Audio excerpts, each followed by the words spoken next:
Hey guys, Jill here from Ask a Vet Tech. Today we're going to be talking all about dogs in cold weather, how to keep them safe, healthy, and warm. There are a lot of variables that come into play when talking about, is it too cold for my dog to be outside? Some of the things I think about are, what type of dog is it? Does it have long hair? Does it have short hair? Is it a toy breed? Is it elderly?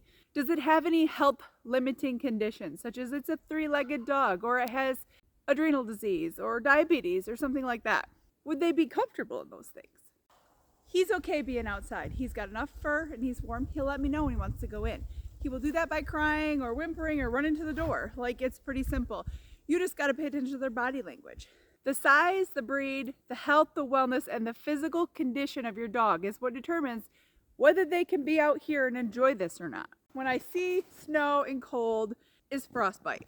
So frostbite is where the skin actually gets frozen and it loses all circulation to blood.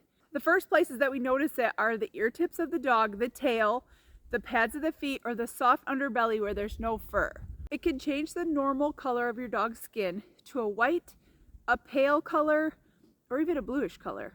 Once they start getting into this hypothermic condition where they start to get frostbite, they're dumping body heat faster than they can recoup it, and so they're getting very cold very fast.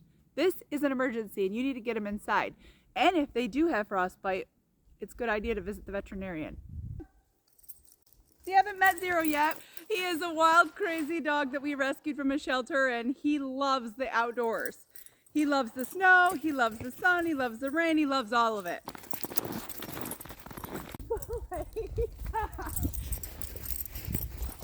You're so much fun. So today here in Michigan, it's about 20 degrees.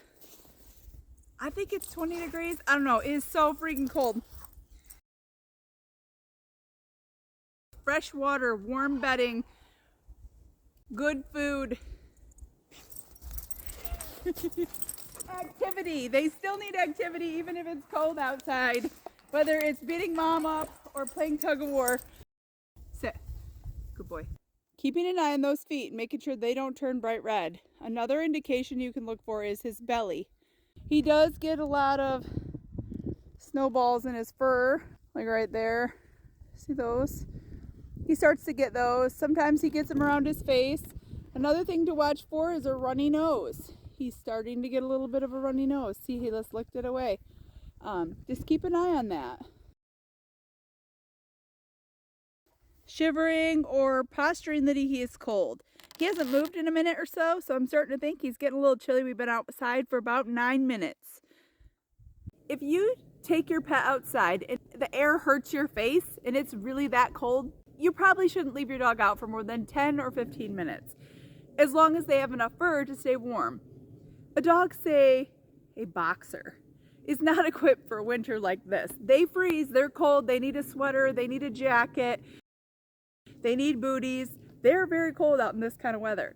There are a few breeds that could care less if it's cold outside, or if it's snowing, or if it's raining, or it's sleeting. They're meant to live outside. So we will touch on those breeds. Bernese Mountain Dogs, St. Bernards, Newfoundlands, and all of your guardian type dogs, like Bulgarian Krakachans, for example. They're covered in fur. My friend Chad and Naomi have some, and they live outside with their animals all year round.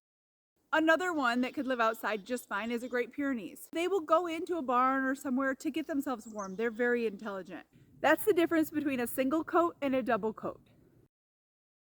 When the weather dips to this cold of temperature, we do get ice built up on our houses and stuff, and then the eaves drip, and it, can make the front walkway of your home slippery.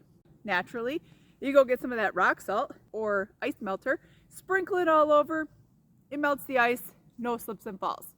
But there are hidden dangers in that stuff. Most of that stuff is highly toxic to dogs. It is usually sodium chloride or magnesium chloride in high quantities. That's why it melts the ice. They do make pet safe ones, and I really highly recommend that you do that, because it can absorb through the pads of their wet feet, or if they lick and groom when they get back in the house, they're ingesting it. It can cause toxicity. Common signs of that are drooling, vomiting, and diarrhea. It can cause a very bad electrolyte imbalance and send your pet to the hospital for days or weeks. Please use an ice melter that is safe for your pets. I'll link a couple below that I personally use that I've had great luck with, and my pets have never been sick by it.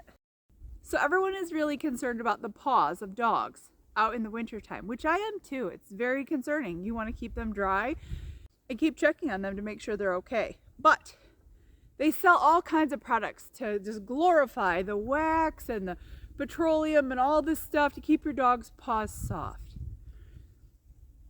Now think about it like this. You're at the sink and you're doing dishes for like an hour, right? After Thanksgiving or something, your hands get all soft from being wet. And then you come outside and put them in the snow. They're going to be really, really cold. And they're also going to be susceptible to any kind of cuts, scratches, or abrasions because they're softened. Now for dogs that have really thick pads, that might be a great thing. But hyperkeratosis is not really a life-threatening issue. It actually can keep your dog's paws from getting really cold. So if they have all that stuff built up on the bottom of their paws, it's not bad. It's really not that bad. If you're going to put something on your dog's feet in the wintertime, I highly recommend a paw wax. Say you live in town and you walk your dog on the sidewalk where everyone can use whatever rock salt they want. You run the risk of getting that yucky stuff on your dog's paws, which they can then go home and lick it off and then get sick, and you have that whole thing. If you used a paw wax, you could let them go for a walk wherever, bring them back home, and wipe the wax off as soon as you get home. Then you're removing all of that wax and any of that salt that they might have picked up on the way. If you have a short dog like Charlie, you're going to want to shovel a spot for them. It's cold for them to walk outside and go potty, and often small breed dogs that are short to the ground will pee in your house if they can't get outside in a shoveled area to go potty. Another thing to think about is if you are traveling in your car and you have everything prepared for you, some water, a blanket. If you're traveling with your pet, I highly recommend a seatbelt for them, especially in the winter. The reason why is because in the winter, slippery weather happens. Sliding off the road into the ditch, your dog could get damaged that way. It's a good idea to keep a pet blanket, that you have a bottle of water in a way that you can give it to them. Your food in your car at all times, just in case you were to be in an inclement weather situation where you're stuck in your vehicle for an extended amount of time. Maybe a couple new toys too, just to keep them busy.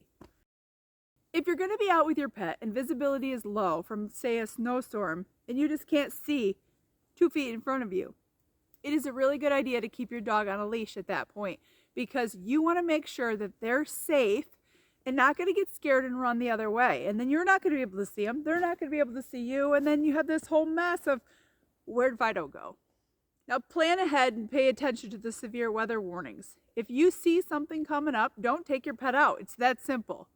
When talking about small dogs, short-haired dogs, or elderly dogs outside in the cold weather, you should just go with them. Because this is the only instance that I believe the phrase, if they're cold, you're cold, bring them inside, comes into play. People use that phrase so interchangeably and abuse it in so many ways. People will throw a hissy fit about a farm dog, which is meant to be outside and has a double coat and is actually miserable inside. I just hate that phrase so much. But this is the one incident, this is the one time I support that phrase. If your dog is old, small, doesn't have a lot of hair, elderly, go outside with them. Because if you get cold, they're going to be cold. Simple as that. Another thing is hydration is key in this time of year. I know it doesn't seem like it. It's cold and they're not sweating. But a dog very easily could become dehydrated in this weather because they don't really want to drink either. Just like us, we drink way more when it's hot outside and way less when it's cold outside. We all need hydration. Get a drink of water. It is a great idea to have some tools in your toolbox for days when the weather is just like this, miserable, nobody really wants to be outside. My fingers are even cold inside of gloves. So it's cold out here. Some puzzle bowls, some treats, something to stimulate their mental activity because they're going to be so bored, and that's when destruction and anxiety happens. Hopefully this video helps you as a pet parent to be more prepared when dealing with cold, wintry, snowy weather. And remember, I'm here for you. You're here for your pet. Okay guys, I'm freezing. I'm going inside. See you next time. Come on, buddy.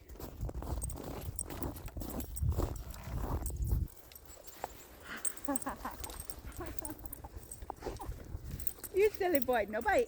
No bite. No bite. No bite.